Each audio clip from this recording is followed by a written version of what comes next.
ممبر رسول اللہ صلی اللہ علیہ وآلہ وسلم بننے سے پہلے حضور پر نور صلی اللہ علیہ وآلہ وسلم خشک کھجور کے تنے سے ٹیک لگا کر خطبہ ارشاد فرمایا کرتے تھے۔ جب پختہ ممبر رسول صلی اللہ علیہ وآلہ وسلم تیار ہو گیا اور آپ صلی اللہ علیہ وآلہ وسلم ممبر پر تشریف فرما ہوئے تو خشک کھجور کے تنے سے یہ صدمہ جدائی برداشت نہ ہوا۔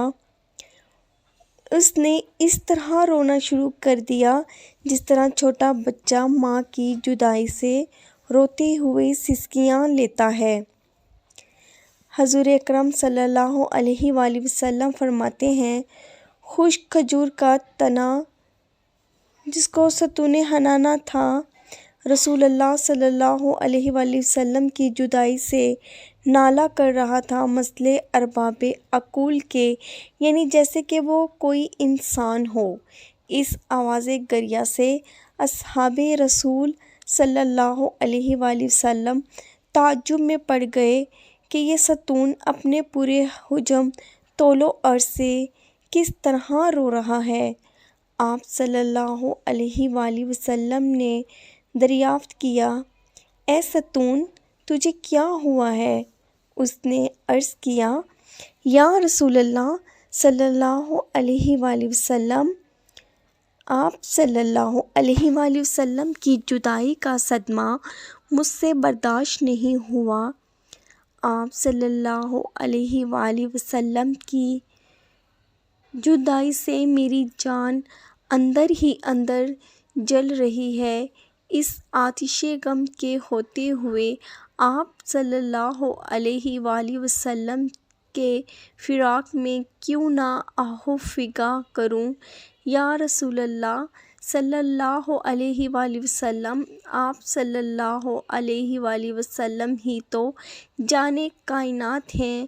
آپ صلی اللہ علیہ وآلہ وسلم پہلے مجھ سے ٹیک لگاتے تھے، اب مجھ سے الگ ہو گئے ہیں اور میری جگہ دوسرا ممبر پسند فرما لیا ہے۔ حضور انور صلی اللہ علیہ وآلہ وسلم نے ارشاد فرمایا،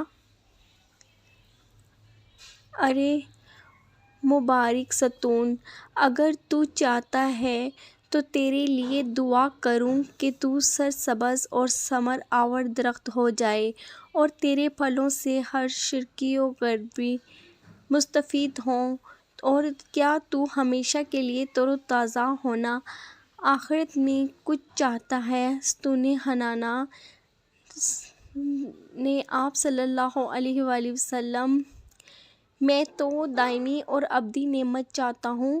مولانا روم رحمۃ اللہ علیہ السلام فرماتے ہیں، اے غافل، تمہیں اس لکڑی سے سبق لینا چاہیے کہ تم انسان ہو کر دنیائے فانی پر گرویدہ اور آخرت سے روگرداں ہو رہے ہو، جبکہ ستون حنانہ نعمت دائمی کو نعمت فانی پر ترجیح دے رہا ہے۔